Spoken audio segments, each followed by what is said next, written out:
بالله من الشیطان الرجیم بسم الله الرحمن الرحیم. ګرانو محترمو کتونکو السلام علیکم ورحمت الله وبرکاتو. د هر څه نه مخکې حمد و ثنا د هغه ذات چې زموږ خالق او مالک دی، مالک د ورځې د قیامت دی، د ټول کائنات نظام چلونکی دی. او بیا درود بشمیره په کروڑونو درود په جناب محمد رسول الله صلی الله علیه وسلم چې خاتم النبیین دی، خاتم المرسلین دی او آخري نبی دی. او د هغې نه پس دعا ده چې زما څومره کتونکي دي الله رب العزت دی د هغوی د زړه ټول مرادونه پوره کړي، او کوم ځای کې چې مسلمان په مشکلاتو کې دي الله رب العزت دی د هغوی مشکلات په راحته کې بدل کړي، خوشحالیانې دی الله ورکړي. د محرم الحرام میاشت ده، ډېره بختوره میاشت ده. نننی عمل ډېر بهترین عمل دی، تاسو ته به ښیم، بیا به نټ کار نه کوي. د محرم په ورځ 2 عمله کول ته ښیم.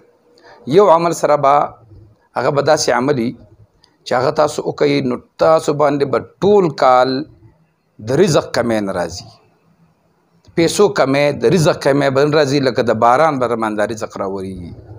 او دویم عمل چې به د دې محرم په ورځ د عاشورې په ورځ ښیم، هغې سره به ستاسو د سترګو حفاظت ټول کال. که څوک بیمار وي د سترګو هغه به ټیکېږي، که د چا ټکو هغې ولګولې هغه به د سترګو بیماري نظر به یې نه کمزوری کېږي. دې دوه ته به غوږ ونیسئ. خو د هغې نه مخکې خبره یو خو زما دا چې کوم نمبر چلیږي دا نمبر باندې ما سره صرف هغه کسان رابطه کولی شي چې کوم کسان په ما باندې کار کول غواړي. نور زما تاسو ته اجازت دی په دې صورت کې چې زموږ چینل به سبسکرایب کړئ او ویډیو لایک کړئ او زموږ په دې کمنټس کې بهترین الفاظ ولیکئ. او دا راته بیا هم وایم چې اکثر کسان ما برناخت دغه کوي چې بیا ما ته وایي چې هغه ویډیو کې دې څنګه ویلو، نو زه خو پښتو ساده پښتو کې خبره کوم، نو په هغې کې ما داسې څه پرېښي نه چې دوباره تپوس پکې وکړي. نو دا به ستاسو زما سره ډېره نیکي احسان به وي چې هغه کسان چې ما باندې کار نه کوي نو هغه ما باندې وټساپ باندې رابطه مه کوئ. زما هر قسم ویډیو انشاءالله العزیز په هره موضوع جوړه کړې ده، او که رانه پاتې نو ما ته بیا کمنټس کې لیکلی شئ چې په دې موضوع یو ویډیو پکار ده. نو د محرم الحرم چې کوم عاشوره چې موږ ورته وایو دا 10 د محرم دا چې خلک وایي که نه شیاګان پې ځان وایي، او یا امام حسین رضی الله تعالی عنه به دې ورځ باندې شهید کړی شوی. نو لا اوس ستاسو دماغ کولاومه د خلکو دا خیال دی چې د عاشورې ورځ ځکه بختوره ده چې په دې ورځ باندې حضرت امام حسین رضی الله تعالی عنه چې کوم دی شهید کړی شوی. نه داسې نه ده، د الله رب العزت دې ورځې له فضیلت د آدم علیه السلام د پیدایښت نه مخکې دې ورځې له الله رب العزت فضیلت ورکړه. او تاسو زه یو څو فضیلتونه د دې شمارم او تاسو خالي وګورئ. نو چونکې دا ورځ مخکې فضیلت والا روانه وه، نو الله رب العزت حضرت امام حسین رضی الله تعالی عنه له هم په دې ورځ باندې شهادت لویه مرتبه ورکړه. دا داسې نه ده چې دا ورځ مخکې څه ورځ نه وه بس امام حسین رضی الله عنه شهید شو نو د هغې نه پس فضیلت ورته میلاو شو. خالي واورئ، دا ډېره بختوره برکتونو عظمت والا میاشت ده. الله رب عزت دې له یو خاص اهمیت ورکړی دی. الله رب عزت په دې ورځ باندې عرش پیدا کړی دی. د محرم په 10 تاریخ د عاشورې په ورځ الله رب عزت عرش پیدا کړی دی. الله رب العزت په دې ورځ باندې کرسي پیدا کړی دی، او په دې ورځ باندې الله رب العزت په خپل عرش باندې د خپل شان مطابق استوا کړی ده. په دې ورځ باندې الله رب العزت چې کوم دی جنتونه پیدا کړي دي. په دې ورځ باندې د عاشورې په ورځ الله رب العزت اسمانونه پیدا کړي دي. الله رب العزت ستوري، سپوږمۍ او نور هم په دې ورځ پیدا کړی دی. او ویل کېږي چې الله رب العزت هم په دې ورځ باندې جنتونه پیدا کړي دي. د آدم علیه السلام پیدایش هم د عاشورې په ورځ شوی دی، او الله رب العزت د آدم علیه السلام توبه چې قبوله کړې وه هغه هم 10 محرم و. نوح علیه السلام کشتۍ چې کوم ده کله په کناره باندې ولګېدله نو هغه هم د محرم 10 تاریخ و. ابراهیم علیه السلام پیدایش هم د 10 محرم د عاشورې په ورځ شوی دی. خالي ګورئ چې دا ورځ مخکې نه د کوم وخت نه ځمکې اسمان د پیدا کېدو نه تر اوسه پورې دا څوم فضیلت والا روانه ده.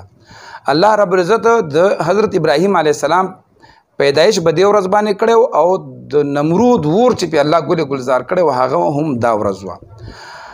الله رب العزت اولنې رحمت د باران په شکل باندې چې په ځمکه کړی هغه هم د عاشورې ورځ وه، د رحمت ورځ وه.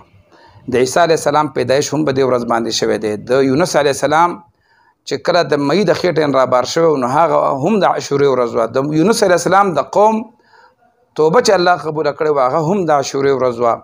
د موسی علیه السلام پیدایش چې کوم دی هغه هم په 10 عاشوره باندې شوی او الله رب العزت چې کله د فرعون په جادوګرانو باندې موسی علیه السلام له فتح ورکړی وه هغه هم د عاشورې ورځ وه. نو یعقوب علیه السلام چې کوم دی د هغه بینایي په دې ورځ واپس راغلی وه. په دې ورځ د ایوب علیه السلام ته شفا الله ورکړې وه. ادریس علیه السلام چې کوم دی هغه الله رب العزت اسمانونو طرف ته جنت طرف ته په دې ورځ باندې بوتلی و. دغه رنګې بیا الله رب العزت په دې بختوره ورځ باندې حضرت امام حسین نواسی رسول امام حسین رضی الله تعالی عنه ته په دې ورځ سره د خاندان اهل بیت باندې ټولو ته د یزید ظالم د لاسه هغه ته د شهادت مرتبه ورکړه. نو دا صحیح ده چې په دې ورځ باندې دا خلک کم صدقات او دغه کوي نو تاسو به د علم کې اضافه وکړئ چې په دې ورځ باندې روژه 3 قسم روژې به دې نیول کېږي. په دې ورځ باندې که چا روژه نیوله نو صرف د عاشورې په ورځ هم نیولی شي خو بهتره خبره دا ده چې 9 10 یا 10 او یا 11 یا 9 10 او 11 دا 3 روژې ونیول شي. نو چې دومره بختوره ورځ ده نو الله رب العزت چې په ځمکه اسمانونه پیدا کړي دي نو الله رب العزت په نظر کې د هغه په نسبت باندې دا ورځ ډېر بختوره ده. اوس راځو خپل عمل ته چې تاسو بس وایئ چې تا ماته 2 عملونه ښودلي. یو عمل دا چې تاسو به په دې ورځ باندې کم عمل کوئ چې تاسو په رزق کې به کمی راځي. د پیسو باران ګارنټي درله در کوم. خلک پرېږده بعضې کسان چې کوم دي نو هغوی خنداګانې کوي یو راته د ناشنا کمنټس لیکلی ما ته د هغوی پروا نشته. څه مې چېرته وویل د کتابونو نه مې راته وویل د ځان نه مې راته نه دي ویلي او دا بالکل د حدیثو نه ثابت دي د کتابونو نه ثابت. په دې ورځ چې تاسو زه عمل کم خیم دا تاسو زما د خبرو چې څنګه چېرته خیم به د دې مطابق وکئ. د رزق کمی به نه د پیسې کمی به نه ټول کال بر باندې الله رحمتونه نازلوي.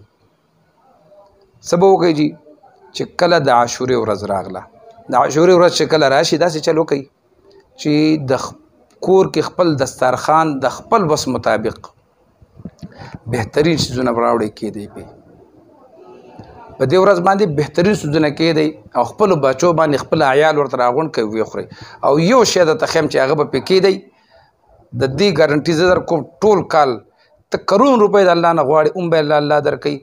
تا باندې بعد محتاجین راځي ته چېرته قرضدار یې الله به د قرض ختموي که ته چېرته بیمار یو الله به شفا درکوي که ته چېرته کور دې نه الله به کور درکوي رشته دې نه اولاد دې نه څه چې غواړي الله به درکوي. په دې ورځ چې کله ته دسترخوان ته خپل بچي راغونډ کړې او ته د ښایسته ښایسته خوراکونه جوړ کړې د خپل وس مطابق الله رب العزت هر انساني مالدار نو فروټونه هم ورسره راوړه هر څه راوړه خو په دې ورځ چې یو کاسه کې به یا یو مجمع به داسې تیاره کړي یو ټری به داسې تیار کړي چې ستا کوم ګاونډي او د هغوی وس نه کېږي غریباناني هغوی له دا ولېږه وله ولېږه وخوره پې بېغمه شه نور الله ته ځان په حواله کړه. الله رب العزت بر باندې زندګۍ کې چېرته در باندې الله رب العزت نیستي نه راولي. دا عمل اکثر مسلمانان کوي او پخوا خو به ډېر زیات کېده اوس دا بعضې خلک راووتل او د خلک یې د اعمالو نه واړول نو ځکه زموږ دا زندګي تنګه شوه. او په دې برته یو ډېر ښایسته واقعه بیان کړم. واقعه ورته بیانوم خو زه یم چې د دې واقعې نه مخکې راته خپله وظیفه وښیم خو واقعه به ټوله اورئ. او په دې ورځ باندې یو ډېر ناشنا عمل دی که تاسو وایئ چې زموږ باندې ټول کال د سترګو بیماري رانشي موږ بیماران نشو زموږ نظر کمزوری نه شي موږ باندې د سترګو بیماري رانشي یا چا نظر کمزوری او د هغې نظر تیز شي نو ډېر بهترین علاج سنت طریقه رانجه به ځان سره راوالئ. رانجه اکثر کورونه کې ټول استعمالوي او لګولې سنت دي خو په دې ورځ باندې خصوصي کمال دی په دې کې. څه خبره ده جي رانجه به راوالئ د هغې نه مخکې به 11 ځل درود شریف وایي درود ابراهیمي موږ چې کوم لمونځ کې وایو بیا به د هغې نه پس د سکرین باندې چې کومه دعا تاسو ته ښکاري اللهم متعني بالسمع والبصر دا دعا به یو ځل ووایئ بیا به 11 ځل درود شریف وایئ او بیا به څه چل وکئ بیا به د سنت طریقه باندې رانجه ولګوئ. اوس سنت طریقه باندې رانجه لګول څنګه دي سلی به رانجو کې ووایئ ښۍ سترګه کې به 2 سلیان ورکړي بیا به په چپ لاس چپه سترګه کې 3 سلیان ورکړي او بیا به په ښۍ سترګه کې 1 سلی ورکړي. دا سنت طریقه باندې رانجه لګول دي. انشاءالله العزیز ټول عمر بر باندې د سترګو بیماري نه راځي نظر به دې نه کمزوری کېږي او چې چا نظر کمزوری وي نو د هغه نظر به تیزېږي